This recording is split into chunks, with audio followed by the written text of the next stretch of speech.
I'm excited, actually. This is going to be a really good show. Hopefully sustain a nice show that people can get a lot of value from and get a lot of content and good information that can help them. And when I say help them, I mean the grassroots goalkeepers, people that we serve at the grassroots level. We're not with any club teams, college teams, pro teams. We have to build everything from the ground up. Everything is work, everything is merit. That's what makes our journey so beautiful. With that journey comes lots of challenges, lots of ideas, lots of opinions, lots of things that most other environments probably don't have to deal with, but we do. How do I get the message out to some of my parents who are learning for the first time, who are going through this maze, who are constantly being bombarded with new trends and new social media and new this, new that, the shiny object syndrome? How do I help them? This is how I'll help you. Stay tuned.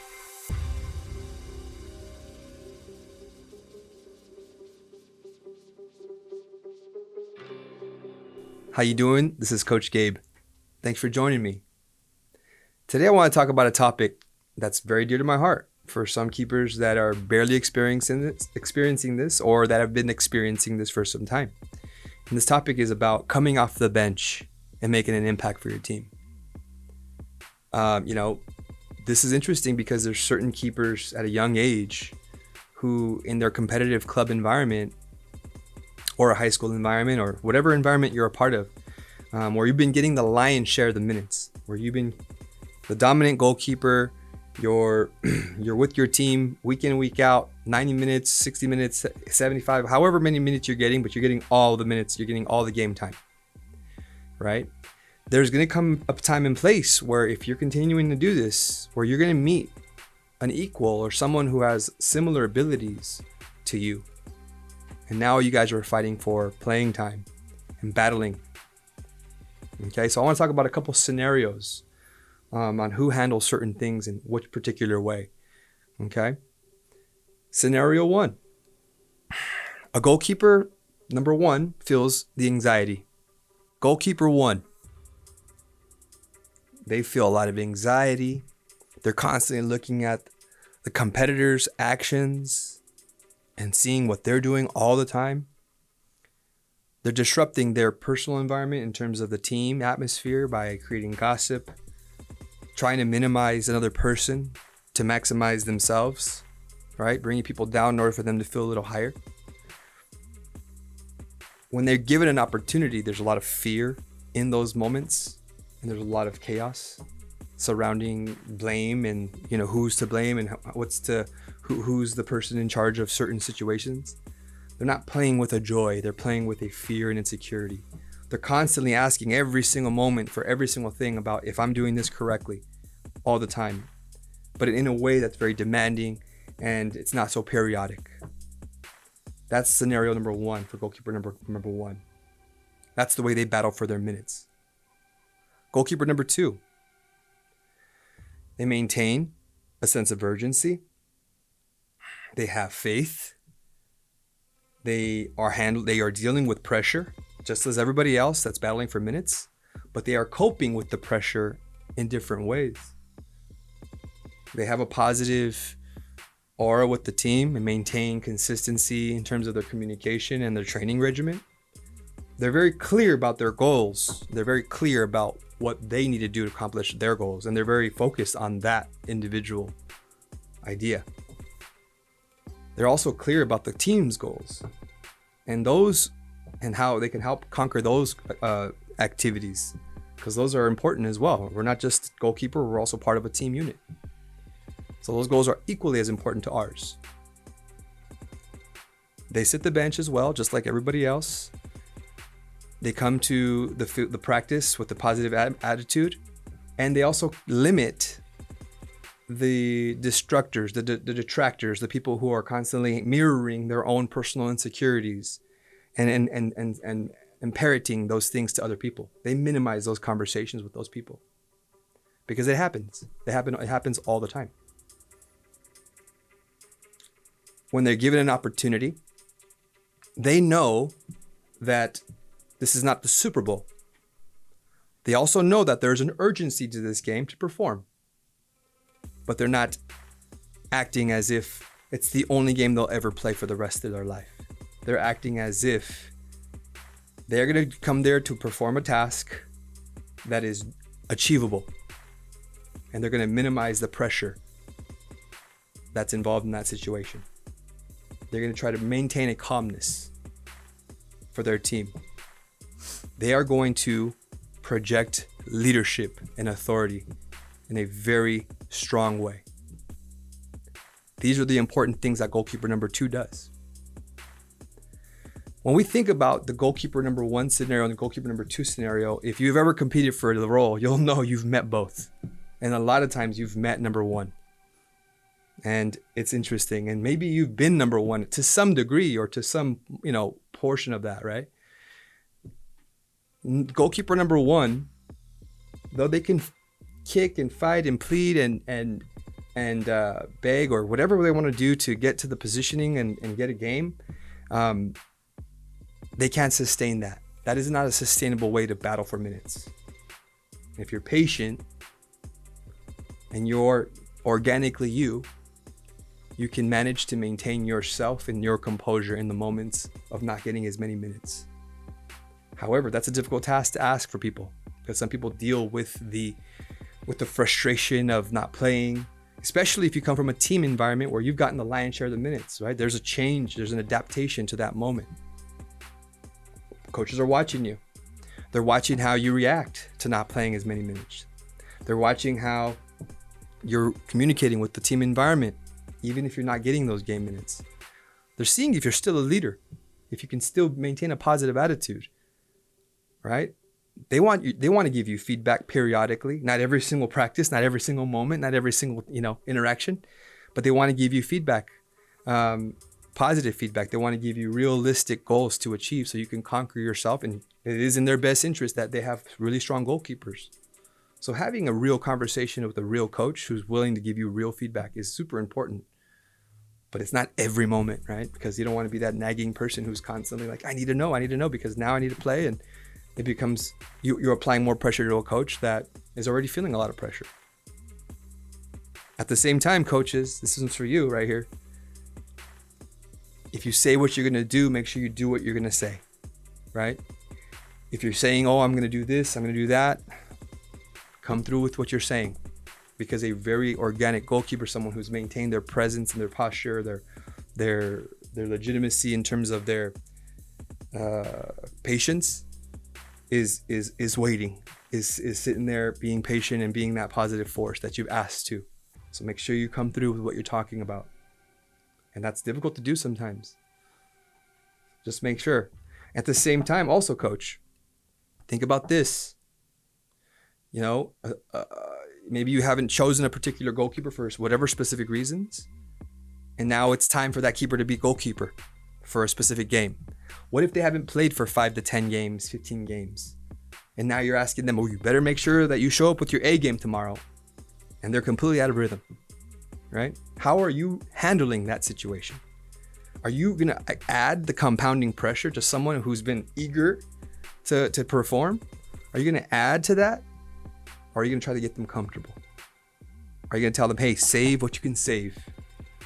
Okay? World-class goals are allowed. We don't want them. And if you can save them, save them. But if they happen, it is not the end of the world. You're going to be fine. World-class goals, right? Not weak goals. World-class goals. Because they happen to anybody, even in the world-class level. I said it. I'm not afraid to say it. It's the truth. If you don't understand this truth, you better start speaking to goalkeeper people because it happens. World-class goals. And maybe some world-class goals are different than other world-class goals, and there's maybe a debate there. But understand, you have a goalkeeper who's a human being who errors occur, but world-class goals are always going to be a world-class goal. Placed perfectly with perfect precision at the perfect time. It's almost impossible for any goalkeeper to make those world-class saves. But they do their best. So let's minimize the pressure, coaches. Let's maximize the comfortability of a goalkeeper who has been patient. That's important. If you're new to an environment where you have to battle for playing time, having come from another environment where you got the lion's share of the minutes, here are some things that can affect your playing time that you should be aware of. Seniority. Maybe you're going there and you're the younger person on the totem pole and there's been someone who's been patient and they've been developing them for their specific style of game. That's a thing. Parents applying pressure. Yeah, even in college, there's still parents that try to apply the pressure. It's crazy, but it's the truth. They do try to apply that pressure. And parents, if you're doing that, please understand. Let your kids battle. Let them battle. Right? Because if other parents are getting involved, then it becomes this parent thing. It's how are they going to learn how to battle? Right? Let them figure things out. They're not little babies. Let's let them battle in a fair, competitive way, right? Nothing. What's one thing to overcome if you can't overcome it, right? There's something to be said about that organically. Here's another thing: athletes that apply pressure to the coach, this, that, the other. A high-level athlete on the team has a lot of influence in many ways. Not every time, and not every situation, but I've seen this. They communicate openly. They communicate more freely. Their word is taken a little bit more in depth. They have influence. It happens. The club team where players came from, usually maybe there's some influence with the director, with the coaches. There's influence there. That affects playing time. They have players that go to the institution. It happens. Another thing too to think about is your experience, your pedigree. Sometimes your perception, your brand is based on your pedigree from your club team and another club team, or there may be a Division I transfer coming from a Division I school to the Division II school, and they come with this brand, and that might be affecting playing time. It happens. Some things to think about. How do we deal with all these things? How do we overcome? Do we want to minimize these situations, or do we want to maximize our will to overcome these situations? Think about this. I always thought about this. I had nobody to go to. And my only thought was, I'm going to go through you. No matter what, even if it takes me forever. That was the idea. It was difficult to do because there was a lot of negative moments.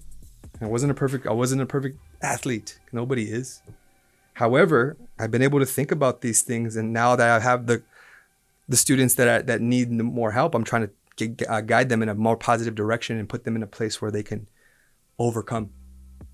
But at the same time, shine light to what's coming. Hopefully this can give you that.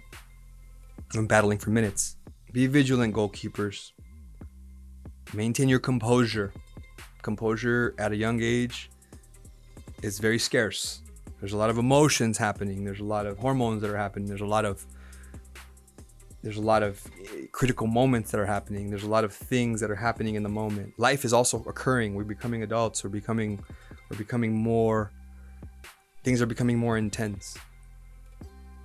But the ones who can who can overcome the chaos with their courage are the ones who are going to outlast. Outlasting will be your biggest strength. There's a million keepers out there. You have to outlast. That will be your biggest strength. And emotionally, you have to stay healthy physically. You got to be more intelligent tactically and more effective technically. Outlast. They could be this, they could be that, but they can't be tougher than you. That is the number one idea of how to battle. But toughness can be seen through composure as well. Toughness doesn't have to be all physical. It can also be seen in composure. And people who fail to see that, that's not your audience. There's other people who are watching different things. Remember, the game is a world standard activity. The game of soccer, football. Maintain your composure. Maintain a positive state of mind. Limit distractors. Limit people who are out there distracting you and creating negative chatter, who are mirroring their self-image and self-situation. It's only going to get worse if you hang out with those type of people. Have that consciousness that you can overcome. Have it. Because you can. It's very possible. Having those conscious moments where you are understanding your situation, your own personal goals, the team's goals, and working towards those day in and day out gives you the strength. Communicate with your coaches. Come back to people who know you and want to see you succeed. right? Everybody wants to succeed. It doesn't mean that you got to minimize someone else to succeed. Maybe you guys you have no idea. Maybe these competitive scenarios are pushing you to that next level, both of you, whoever it is, or all three of you, to that next place. There always is that involved. Some of my biggest, most competitive environments have created the most out of me. And battling for those minutes, demonstrating to the coach that I'm able to overcome. I've had a lot of scenarios and I've been able to overcome just because simply I'm able to outlast. And you should do the same exact thing. With that being said, good luck in getting your minutes. Enjoy the process. Minimize the distractors and the disruptors. Be tough. Coach Gabe, I'm out.